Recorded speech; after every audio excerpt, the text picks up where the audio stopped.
Julius Caesar, kaisar Romawi kuno yang hampir tak terkalahkan, dicurangi oleh orang-orang terdekatnya sendiri. Kenapa? Kok bisa seorang kaisar kuat seperti Julius Caesar bisa tumbang gara-gara orang yang dekat sama dia? Julius Caesar adalah tokoh yang bisa ngubah seluruh jalannya sejarah dunia hanya lewat satu keputusan besar.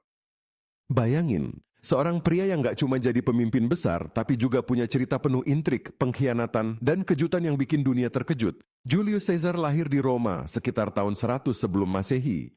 Nggak kayak kaisar lainnya, Caesar ini awalnya bukan dari keluarga yang benar-benar super kaya atau elit, tapi dia punya sesuatu yang luar biasa, yaitu ambisi dan kecerdasan. Dari muda, Caesar udah menunjukkan bahwa dia bukan orang yang cuma mau jadi orang biasa.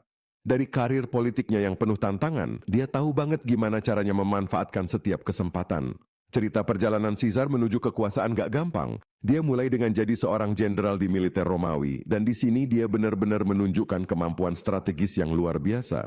Salah satu pencapaian besarnya adalah ketika dia menaklukkan Gaul, wilayah yang sekarang kita kenal dengan nama Prancis. Dan yang lebih menakjubkan, dia bisa melakukannya dengan sangat cepat. Gak heran kalau dia jadi jenderal yang sangat dihormati, bahkan disegani oleh musuh-musuhnya. Tapi ada juga yang gak suka sama ambisi besar Caesar. Sebagai orang yang punya banyak musuh di dalam politik, Caesar nggak jarang terlibat konflik internal di Roma. Di satu sisi, dia punya banyak pendukung yang loyal, tapi di sisi lain ada kalangan aristokrat yang merasa terancam dengan kekuasaannya yang makin besar.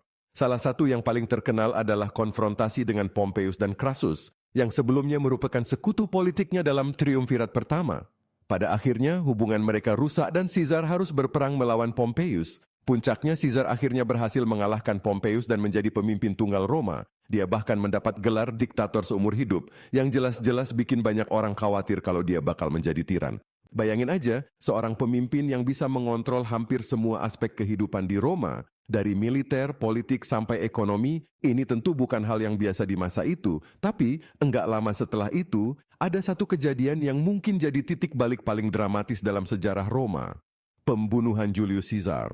Pada 15 Maret 44 sebelum Masehi, yang dikenal dengan nama Idus Maret, Caesar dibunuh oleh sekelompok senator yang merasa bahwa dia sudah terlalu berkuasa. Pembunuhannya sendiri merupakan plot yang cukup besar dan melibatkan beberapa nama besar di kalangan politik Roma, termasuk Brutus yang ternyata adalah anak angkat Caesar.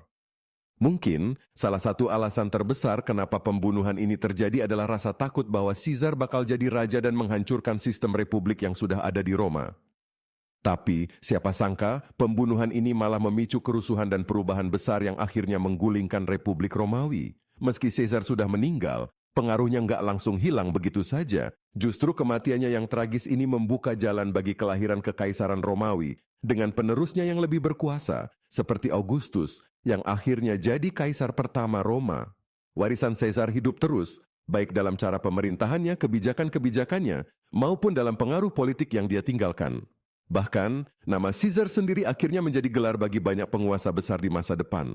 Nah, itu dia kisah hidup Julius Caesar, kaisar yang menorehkan namanya di sejarah dunia. Kalau kamu merasa cerita ini menarik atau pengen tahu lebih lanjut tentang sejarah lainnya, jangan lupa subscribe ya. Kita bakal bahas topik-topik menarik lainnya. Jangan ragu juga untuk tulis komentar di bawah, siapa tahu ada yang mau dibahas di video selanjutnya.